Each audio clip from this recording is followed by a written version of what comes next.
पिछले वीडियो में हम लोग क्वेश्चन 23 तक सोल्व कर लिए हैं, ठीक है ना। अब क्वेश्चन है हम लिखते हैं 24 से लेके क्वेश्चन 31 तक। क्वेश्चन 31 तक हम लिख दिए हैं। देखिए क्वेश्चन 24 क्वेश्चन कह रहा है कि √12 का परिमिश्रण गुणांक क्या है। देखिए यहाँ पे √12 का परिमिश्रण गुणांक, तो परिमिश्रण गुणांक का मतलब क्या होता है। देखिए √12 है तो √12 को हम लिख सकते हैं, इसे रूट के अंदर में 4 × 3 लिख सकते हैं, ठीक है ना।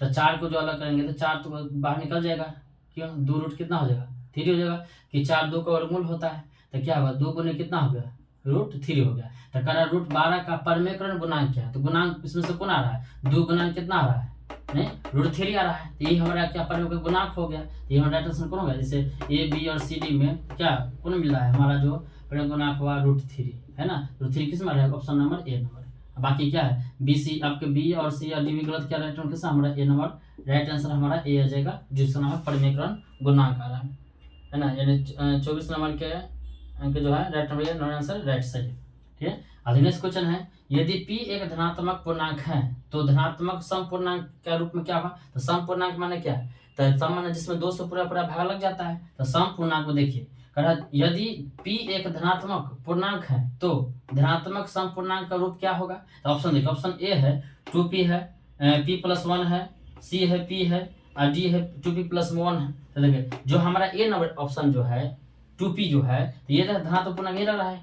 क्या क्या दो क्या है एक हमारा सम संख्या है, अब बाकी एक क्या हो गया विषम हो गया, इसमें भी क्या एक हो गया विषम हो गया, अब बाकी इसमें तो सम संख्या है ये नहीं। तो राइट आंसर हमारा कौन हो जाएगा, यानी जो धनात्मक जो हो जाएगा समपूर्णांक, धनात्मक जो हमारा धनात्मक जो समपूर्णांक है ना, समपूर्णांक जो हो जाएगा हमारा 2p हो जाएगा। तो राइट आंसर हमारा ए नंबर हो जाएगा, बाकी बी सी डी हमारा गलत हो जाएगा। राइट आंसर हमारा ही ए ही आंसर आ जाएगा आपको समपूर्णांक, ठीक है।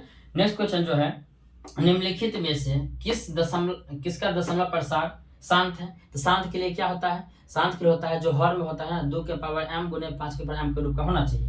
तो इस ऑप्शन से बनने वाला सवाल है। तो ऑप्शन दो पहला ऑप्शन है 2/15 है, 11 कितने हुआ 160 है और 17/60 है और 6 क्या हुआ 35 है। तो देखें किसके हर में 2 के पावर n × 5 हो सकता है। तो देखो 2/15 है तो 15 को जो लिखेंगे हर में तो 15 है तो 15 क्या लिख सकते हैं 3 × 5 लिख सकते हैं। इसका तो होगा नहीं, ऑप्शन नंबर ए तो होगा ही नहीं।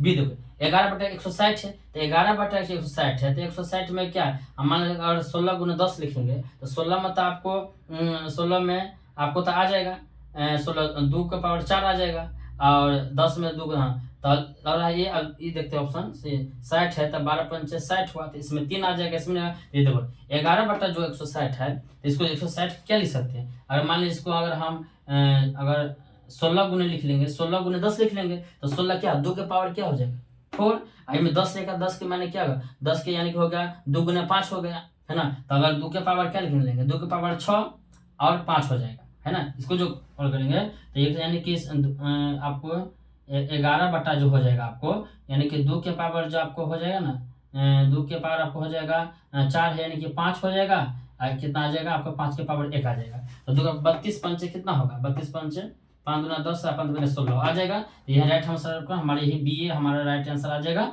बाकी हमारा ए भी गलती है, बाकी सी भी और हमारा डी भी गलती हो जाएगा क्योंकि इसमें 7 आ जाएगा, इसमें क्या आ जाएगा आपको इसमें 3 भी आ जाएगा, इसीलिए कौन हमारा बी नंबर राइट आंसर हो जाएगा। अगला क्वेश्चन निम्नलिखित में से किसका दशमलव प्रसार अशांत है। अशांत के माने क्या हुआ 2 के पावर n × 5 नहीं होना चाहिए। इसमें देखो इसमें जो आपका ऑप्शन है यहाँ ए बी सी और डी है। तो ए में 15/400 हुआ तो 400 में यानी 4 × 100 लिख लेंगे तो 25 चौका से इसमें हो जाएगा। 17/80 हुआ तो 80 के क्या लिख सकते हैं 16×5 80 इसमें भी आ जाएगा। आइए 13/121 हुआ तो 21 क्या है 21 121 हुआ तो 11 के स्क्वायर होता है तो 11 तो कभी आएगा नहीं 2 के पावर रूप में यानी कि ए भी आपको होगा। तो आपको कौन होगा कौन अशांत पूछ रहा था तो आपको ए भी शांत है, ए भी शांत है और ए भी शांत यानी कि ऑप्शन नंबर सी हमारा जाएगा जो अशांत होगा 13 कितना हो जाएगा 121 हो जाएगा, ठीक है। हमारा सी नंबर राइट आंसर हो जाएगा। अगला है π/√3 है तो π/√3 देखो पाई क्या है एक अपरिमेय संख्या और √3 परिमेय। तो परिमेय का भागफल क्या होता है अपरिमेय संख्या होता है। तो ऑप्शन देखेंगे कौन है अपरिमेय संख्या, पहला ऑप्शन है परिमेय तो ये आपको नहीं होगा, दूसरा अपरिमेय हमारा राइट आंसर कौन होगा बी यानी राइट आंसर हमारा बी हो जाएगा। अपरिमेय संख्या आपको सी भी गलती है हमारा डी भी गलती हो जाएगा, ठीक है। अब अगला क्वेश्चन है 129 नंबर है, 144 के अभाज्य गुणनखंड में 2 का घातांक कितना है। तो देखो 144 का है, अभाज्य गुणन निकाल लीजिए। 144 का 2 से लगाएंगे, 2 यानी कि 2 सत्ते 14, 2 दूना 4 हो जाएगा, फिर 2 से निकाल दीजिए, 36 आ जाएगा, फिर 2 से निकाल दीजिए, 18 आ जाएगा, फिर 2 से निकाल दीजिए, 9 आ जाएगा, फिर 3 से निकाल दीजिए, कितना आ जाएगा, 3 तिया 9, और फिर 3 से कितना 1 आ जाएगा। तो 2 का पूरा 2 का कितना है, 1 2 3 4 आ गया, तो 2 के पावर 4, यानी घातांक जो कितना हो गया हमारा, घातांक बराबर हो गया आपका 4। तो देखिए इसमें ऑप्शन देख लेंगे, ऑप्शन ए नहीं है, नहीं बी है, ऑप्शन सी है हमारा, डी भी नहीं होगा, तो ऑप्शन नंबर सी हमारा 4 क्या होगा, घातांक होता है। राइट आंसर हो जाएगा ऑप्शन हमारा सी हो जाएगा, कि 2 का घातांक पूछ रहा था ना, तो 2 का घातांक कितना है, 4 है, तो ये हमारा 4 हो गया। अगला है आपको 30 नंबर सवाल है कि 45 तथा 60 का मौस निकालिए। ये जो 45 है और 60 का मौस निकालना है, तब मौस माने एचसीएफ, हाईएस्ट कॉमन फैक्टर। देखिए यहाँ 45 है और यहाँ हमारा क्या है 60 है, तो 45 60 में इसको गुणनखंड निकाल लीजिए, कितना 9 3 45, 3 गुने 5, और 60 के लिए 12 5 60, 2 गुने 2, और आपको बाद 3 गुने 5। तो एचसीएफ का मतलब क्या होता है, जो दोनों में कॉमन हो जाए। तो देखिए इसमें हमारा क्या है, एगो 5 मिल गया है ना, एगो हमारा 3 मिल गया है ना, बाकी तो नहीं मिला, तो 3 गुने क्या हो जाएगा 5, तो 5 से कितना होगा 15, यानी एचसीएफ हमारा कितना हो जाएगा 15 हो जाएगा, ऐसे हाईएस्ट कॉमन फैक्टर। ठीक है, ऑप्शन देख लेंगे, ऑप्शन कौन है, ए बी सी और डी।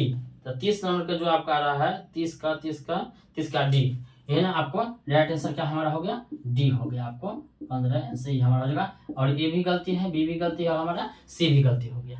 ठीक है, अब देखो ऑप्शन, अब क्वेश्चन अलग क्या है, 31 में है 2 लगातार सम संख्या का एचसीएफ कितना होगा। तो देखो 2 लगातार सम संख्या यानी सम संख्या, तो सम संख्या कहते जिसमें 2 से पूरा भाग लग जाए, तो 2 4 है, 6 और भी हो सकता है, कहा 2 को लेने के लिए 2 ले लीजिए, 2 और 4 ले लीजिए, इसका एचसीएफ कितना होगा 2 एचसीएफ, ऐसा क्या 2 आ जाएगा, एचसीएफ 2 आ जाएगा आपको, है ना। एचसीएफ 2 कौन है, देखो ए नहीं है, बी नहीं है, हमारा क्या सी, राइट आंसर डी भी होगा, तो राइट आंसर हमारा क्या होगा सी, ये हमारा क्या हो जाएगा क्या एचसीएफ हो जाएगा। बाकी आपको ए भी गलती, बी भी गलती और डी भी गलती, सी नंबर राइट आंसर हो जाएगा। ठीक है, तो ये हमारा क्या क्वेश्चन होगा 24 से कितना हो गया आपको 31 तक हो गया। ठीक है, तो इसमें कोई दिक्कत है तो कमेंट कीजिएगा। ठीक है, उसमें आपको हम फिर से समझाने की कोशिश करेंगे, है ना। आप सब्सक्राइब जरूर कीजिए, जिससे जो भी हम वीडियो बनाएंगे तो आपको पहले पहुंच जाए।